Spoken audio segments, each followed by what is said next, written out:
Do you enjoy reading? Do you enjoy reading short stories? Do you enjoy reading scary stories? Then I have just the thing for you. Stories of the Bizarre and Terrifying Omnibus 1. A complete collection of all of my short stories so far in one handy little collection. It also comes with a handful of neat little extras, including a glossary of all the creatures and forces I created over the years, author's notes providing insight into my creative process and inspirations, and even 2 all-new short stories that function as proof of concepts for 2 ideas I've had for much bigger works. If you're at all interested, feel free to check out the links in the description. It's available in both ebook, paperback, and for the first time ever, hardcover.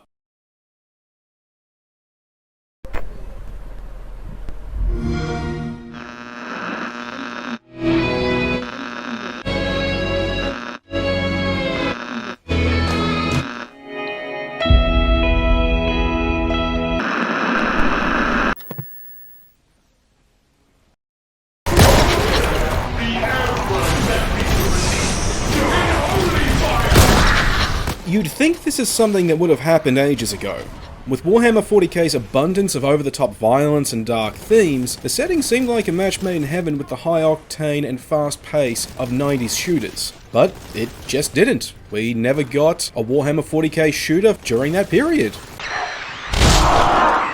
But thanks to Auroch Digital and Focus Entertainment, this long overdue game has finally come into being. Boltgun is a grade A quality boomer shooter that feels like it has been ripped right out of the 90s, thanks to some warp spaghetti shenanigans caused by Zeech, no doubt. However, it's clear that it didn't come out of the other end of its journey without a few mouth and tentacle-like disfigurements. Do they stop the game from being great? No, but they do leave you wishing there was more to what the game has.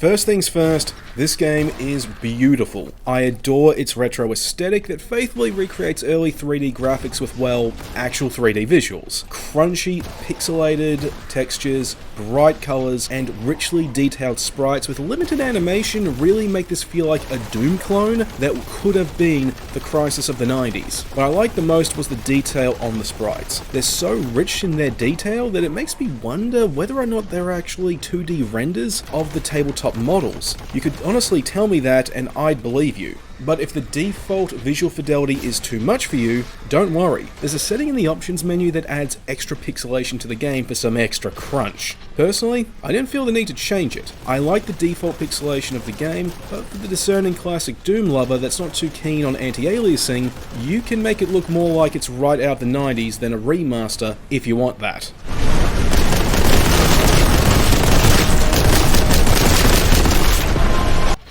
The retro visuals do not hamper the look Warhammer 40k is known for. Yes, most of what you'll see is industrial landscapes, but it's full of beautiful industrial landscapes, with some nice environmental details that gives the environment an extra sense of life. In the first level, for instance, there's an inactive titan that's off in the distance silhouetted against the sun. Shortly after that, you then enter a hab block, where you can really just feel how this yawning metal box was once cramped, full of people shoulder to shoulder, moving back and forth from work and home. You'll even see the influence of the Chaos Gods Nurgle and Tzeentch, corrupting the environment and adding their taint wherever they can. It's a nice small touch that doesn't do anything, but drives home how these dark gods are twisting the environment to their designs, driving home how urgent your mission is. It also made me wish at times that this was more like a modern shooter.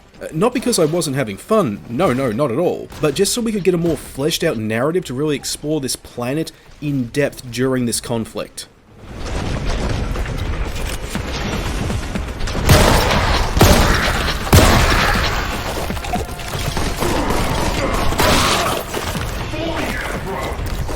The gameplay revels in the simplicity of old school design.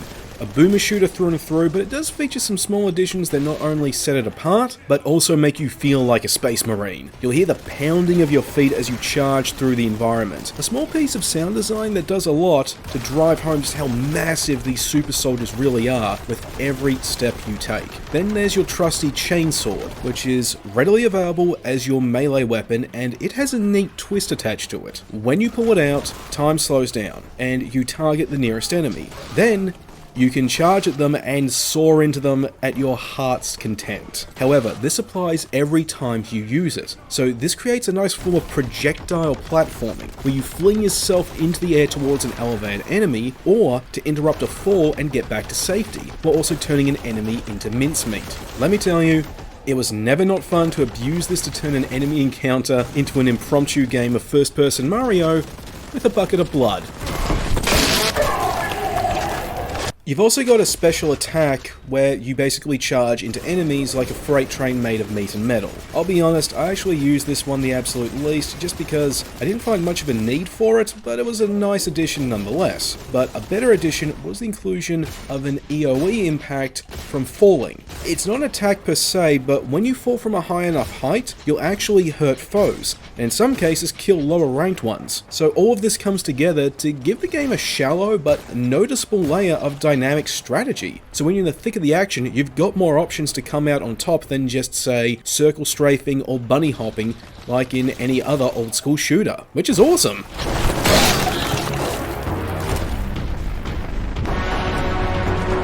This layer of strategy is also affected by the enemies themselves, as different enemy types also drop different pickups when they die. See, humans drop health while Chaos Demons drop armor. It's a small addition, but when you've got plenty of bullets but low on either health or armor, it incentivizes the player to prioritize certain enemies over others, or as a way of calculating which pickup you should preemptively fill the arena with, depending on whichever you think you're going to need the most when it's over. However, a different part of the strategic layer doesn't work as well.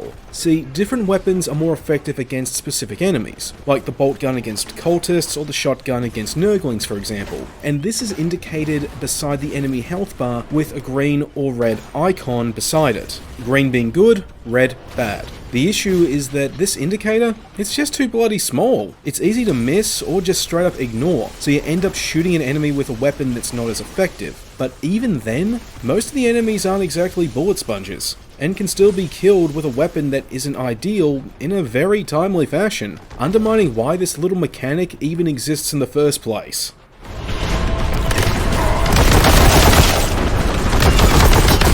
With many more than that, the game has a lot of different combat scenarios it can throw at the player, so you're always on your toes while you're having fun. Where it falls short though is with the bosses. Across the game's 3 episodes, there's only 3 bosses to fight. A Lord of Change, a Great Unclean One, and a Chaos Sorcerer. With how big the roster of the standard enemies is, it's rather disappointing they couldn't come up with more bosses to fight, especially since the most reliable strategy for all 3 of them is just to, well, run around and hit them with your heaviest weapon for as long as possible, until you need to make a break for a health, armor, or ammo pickup. Since you become more familiar with them after each fight, the real challenge comes more from learning the layout of the next arena than the fight itself. But if nothing else, at least each one does have its own unique attacks, so it's not like each boss is identical to the other ones. It's just a case of run and gun tactics being your best friend due to the nature of boomer shooters. But it does need to be said the Lord of Change does have one attack that's just straight up bullshit. It's a spell that rapidly drains your health. In order to survive it, you have to break line of sight. I hate how sudden this is and how easily it can put the player on the ropes. There's no worse feeling than kicking ass and feeling like you're the avatar of the God Emperor himself, only to end up one good kick in the shins from vomiting up your intestines to death because you were too far away from the nearest hiding spot.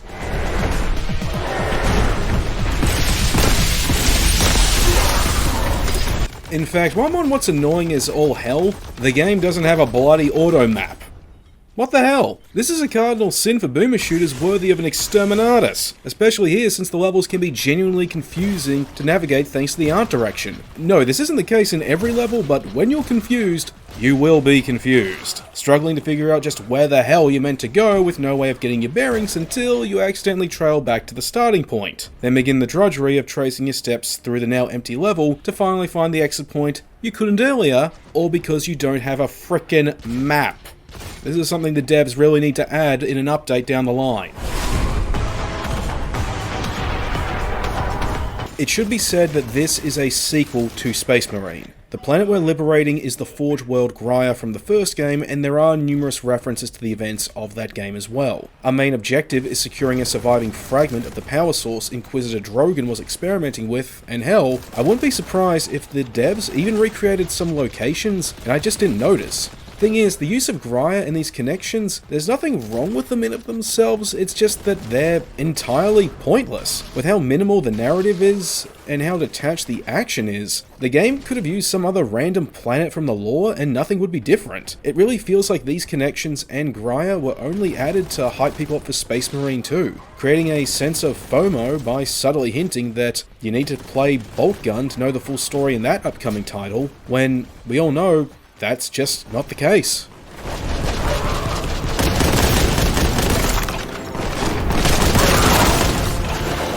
The only other thing to bring up is that the game is just brimming with personality. From the crunchy visuals to the colourful cast of enemies, but the cherry on top is the player character. See, Orok added a taunt button to the game, and this does nothing except have you belt out an arsenal of taunts and insults. It's a nice bit of fun where your character points and mocks his enemies, and it can make finishing off a battle all the more memorable, and the devs needlessly went the extra mile, because the number of insults in our vocabulary are far more than the game needed. See what I mean?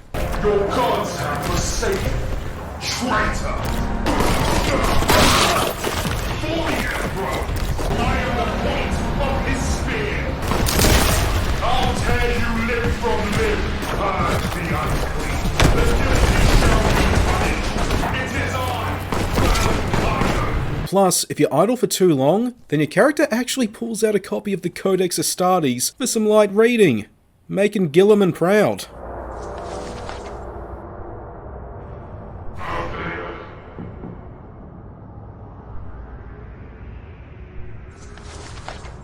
Boltgun is an absolute labour of love made by people who love 40k and 90s gaming. There's a lot of great fun that I wholeheartedly recommend you jump into, regardless if you're interested in Space Marine 2 or not.